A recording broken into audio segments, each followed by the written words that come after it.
Hello, it's Mrs. Powmore again at home, and welcome back to Art at Home.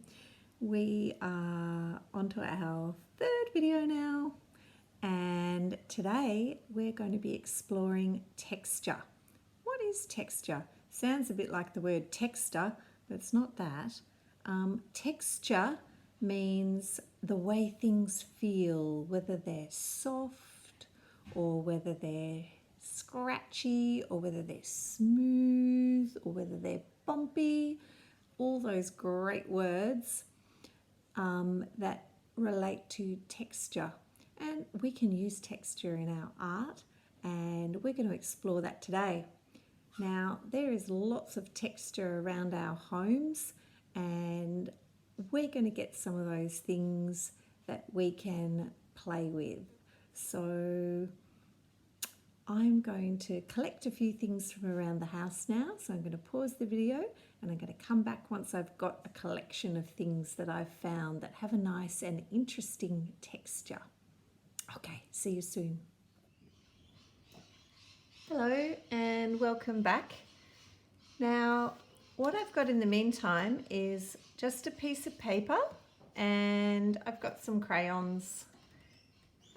I've got twistable crayons, but any sort of crayons will work. But coloured pencils will work, grey lead pencils will work, anything like that. Probably not texture though, so just crayon or pencil.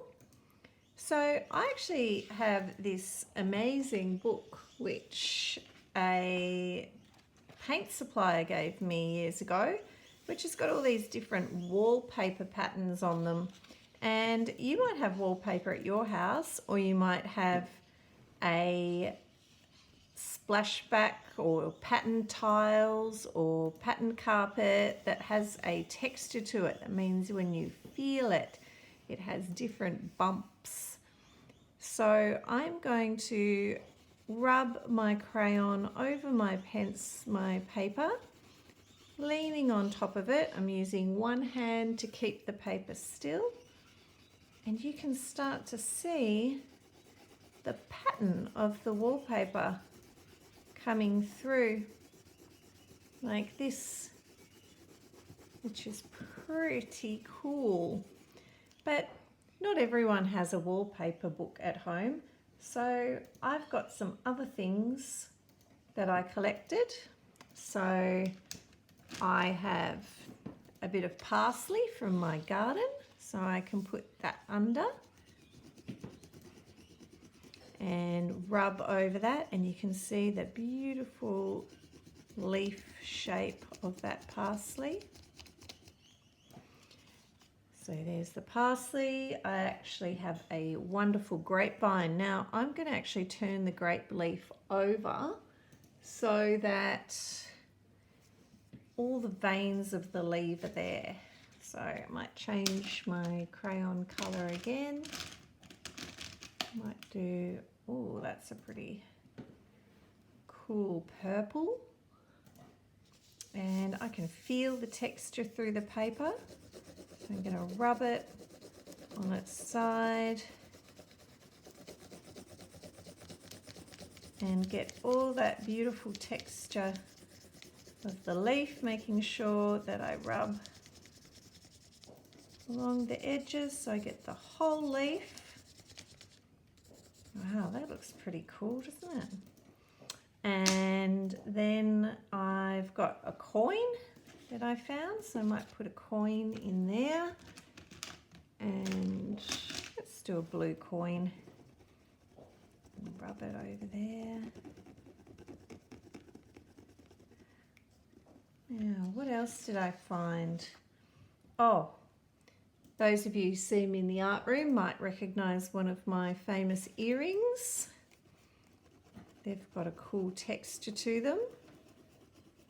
Look at that pattern coming through. Oops. Hold it down, Mrs. Powmore.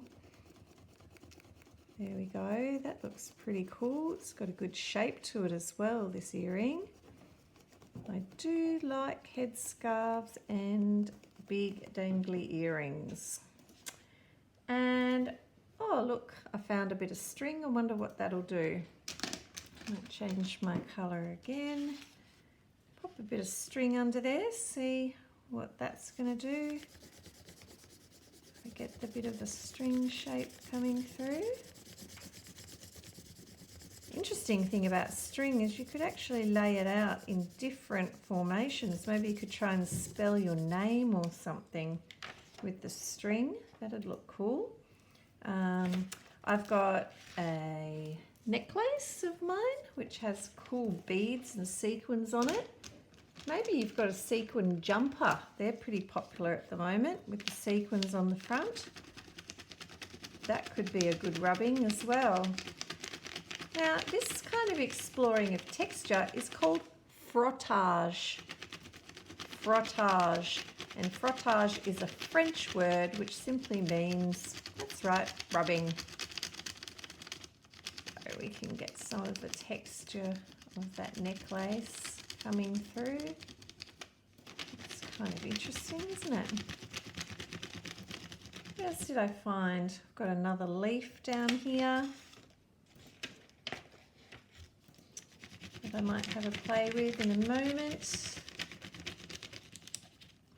And I even found a big, oh, I'm just going to move some of my things. Also found this big woven basket which has a cool texture, so I might turn that over and might do some rubbing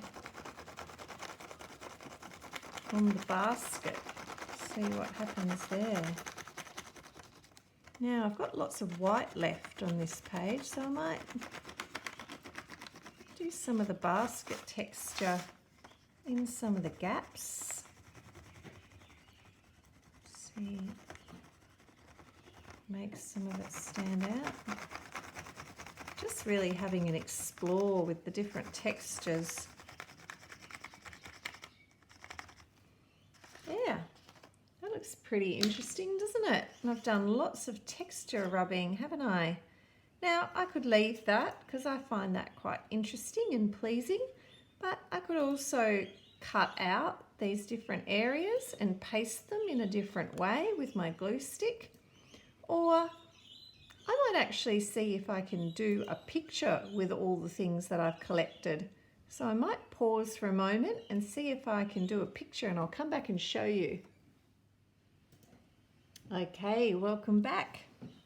Now, what I've decided to do is I was playing around with the objects I collected, and I decided to put them in an arrangement that looks a bit like a wacky bird, a funny bird.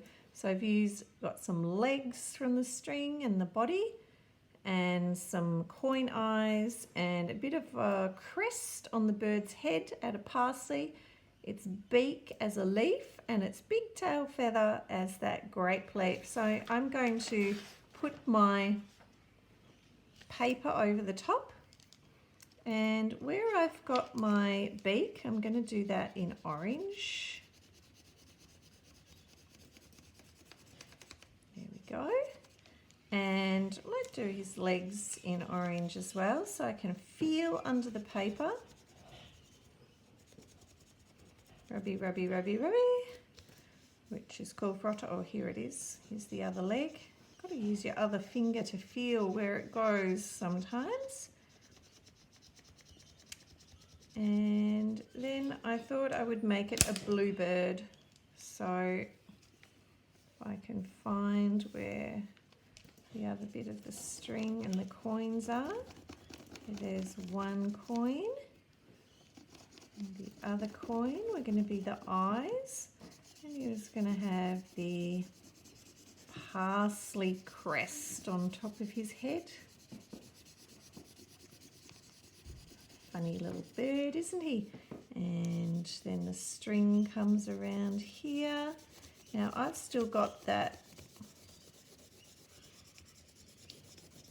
wallpaper in the background too, so when I rub around on the wallpaper I'll get that floral pattern coming out. You could pick it up and carry it around. You could see, maybe you've got some bricks at home, you could try rubbing on that. And here's the big tail, feathery leaf there out the back. That looks kind of fun, doesn't it? What a funky bird. Now I'll just move my objects from underneath, all the leaves and things, and I might get, as I love a bit of a permanent pen or a Sharpie, I might get one and just to emphasize, I'd do some drawing over the top. So maybe draw a little wing on here, a few little legs there, little feet, and you might want to emphasize the tail feathers a little bit. He's pretty cute. There we go. There's my funny, funky frottage bird. Wonder what else you could make. Maybe a face, maybe objects. You could do a train. They could be train wheels or a car. Whatever you want to do to explore. Have fun. Hi, it's me again. Just reminding you that if you've collected a lot of things from around the house and you've finished your drawing, it's probably time for packing up and make sure that all those things you've collected go back where they were and where they come from. Okay, have fun. Bye.